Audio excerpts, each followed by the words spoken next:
Hello and welcome to Reason News. Today we're diving deep into a political firestorm that's gripping the nation. The name at the center of it all, Gayton McKenzie, the leader of the Patriotic Alliance and our Minister of Sports, Arts and Culture. Old tweets from McKenzie have resurfaced, filled with deeply offensive and racist language. While he's since offered an apology, a major political rival isn't buying it. We're talking about ActionSA, a party that not only rejected his apology, but has also taken concrete steps to hold him accountable. This isn't just about a few old tweets, it's about the very heart of South Africa's non-racial ideals and whether a public apology is enough to erase a history of hateful speech.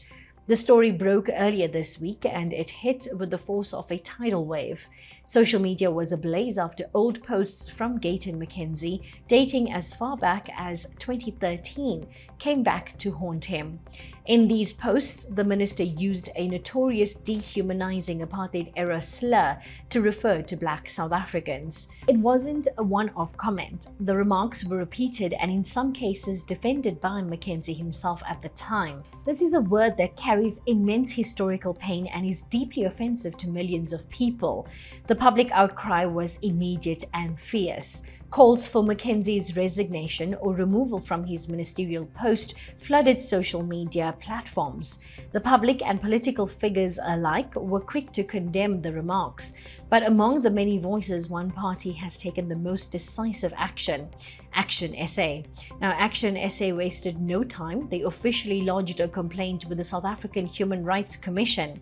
In a statement, the party's Member of Parliament, Alan Beasley, was unequivocal, stating that they were prepared to take the matter to the Equality Court if necessary.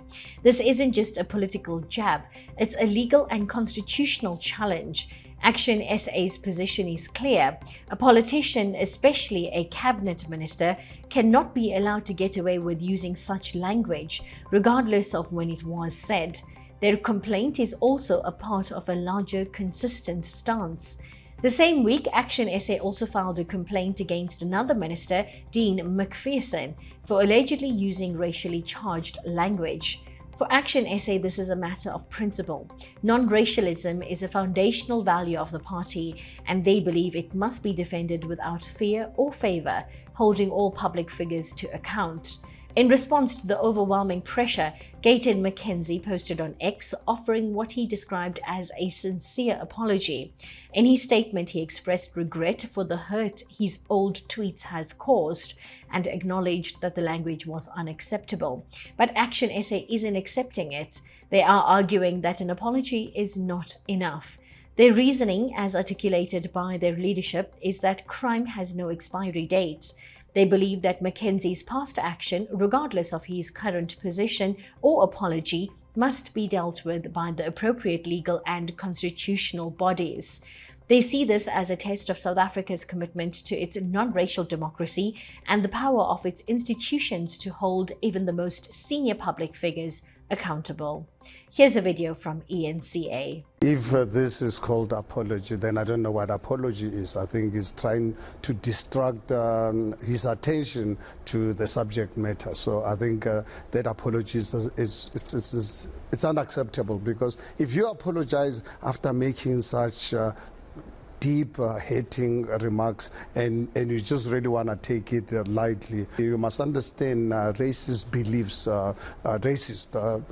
it's inborn in people. It's not something that just disappears. What people do, they hide it. More especially, let him, if obviously needs his support, put him in another department, not sports, arts and culture. That's a department that's supposed to be uniting South Africans. If you look at the role that the rugby is playing in this country, every time the Boks play, you know, we are a united nation. Now we cannot have a minister like that standing in front of 80,000 people at FNB saying he's our minister, knowing very well for us as black people that he's got something against us. We will go all out. It's not going to go away. We believe, I think the best course of action is for President Cyril Ramaphosa, because obviously he needs his support for some reason. Let him put him in another portfolio, but not a portfolio where you've got to really unite the nation. ActionSA's complaint has now put the ball in the court of the South African Human Rights Commission. The SAHRC is the constitutionally mandated body tasked with addressing such matters. While ActionSA has expressed reservations about the SAHRC's effectiveness in the past, they are following the prescribed process. The ultimate goal, however, may be the Equality Court, which has the power to make a strong statement against hate speech. This legal and political battle is about more than one man's past. It's a crucial test for the stability of South Africa's constitutional framework and the fight against racism in all its forms.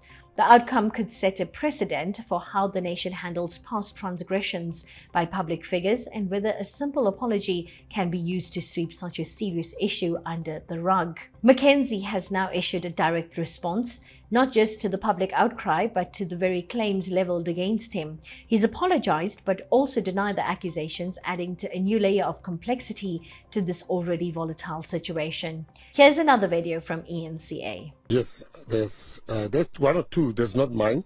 There's AI, but the majority of what I've seen, there's some. The ones you showed me now, those are my tweets. So people are quite angry, of course, suggesting that you are racist. These are racial slurs. How would you respond to that? All right. Explain to me first.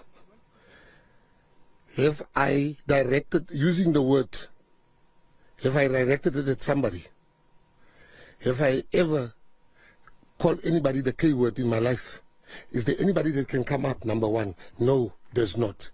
I had hundreds and thousands of followers. When those tweets came out that day, it was making a point, because I hate racism. I was making a point, and when I made that point, why was there no uproar? Why was there no complaint? Because now they are changing what I've said. Somebody there, I showed you now, somebody said, this word was, I'm the one that called that person to order. And where I used the words, why don't they go and check? It was the quote of Gandhi. One of the tweets suggests that words like Tendrapania and Black Diamond basically just describe you as a beta K word. Yes. Would you own that? That suggests 100%. 100%. Let me explain something to you. The first thing that Africans, the mistake they're making, they want to own this insult as exclusively African. It's not only them that's being called that. I grew up in the colored community. That's also insulting towards us. The word is not belonging to the African black exclusively. So it's not the insult alone. So when somebody says to me, and you must check the conversation before that, McKenzie, you a black diamond. I said, you know, you're being racist. Why do you think I'm a better black? That is in the context. You can't take out the tweet of 15 years without context.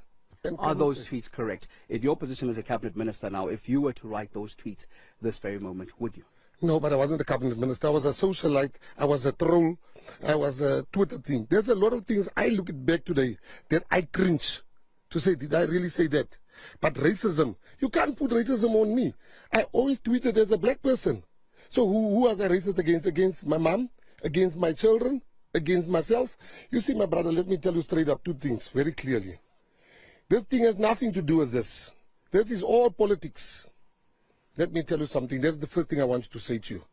This whole thing, they have to go back. This is a campaign against me. For you to go back 15 years and come here. You know, if there's things I did 15 years ago, the president should fire me with some of those things that I did 15 years ago. And those calls are mounting this very moment for you to go as a cabinet minister because of these tweets. How do you respond to that? I think firstly, let me just make one thing clear. I didn't hire myself here. Two, President Ramaphosa hired me. If President Ramaphosa called me right now and he says, I want you to resign, I will never fight him. I will, within 5 minutes, he will have my resignation because I respect him. And after 5 days, you will not hear me have anything bad to say about him or the GNU because I believe in the president. I believe in the GNU. So I'm not those type of people. When you're inside, you just praise the president. I will continue to praise President Ramaphosa even when he asked me to resign. He hired me. You see, they mustn't, this for me is a job that I do. You can see you found me at work. I don't know how you found me, but I'm busy working here. I came here this morning, the whole day I was working. The political landscape is in The political landscape is now a minefield for McKenzie. His apology, or lack thereof, has been widely criticized by various organizations. The EFF has been even more direct, calling for his immediate removal from his ministerial post. The political drama surrounding Gayton McKenzie's apology and ActionSA's unwavering stance is far from over. The story is a stark reminder that in a country still grappling with the wounds of apartheid, words matter. And that's where we leave it for today. The battle lines have been drawn between Gayton McKenzie and ActionSA, and the public is watching. Will McKenzie's apology be enough to save his political career, or will ActionSA's pursuit of justice set a new standard for accountability in South African politics? We'll be keeping a close eye on this developing story, and we'll bring you all the updates as they happen. Until next time, stay informed, updated, and curious.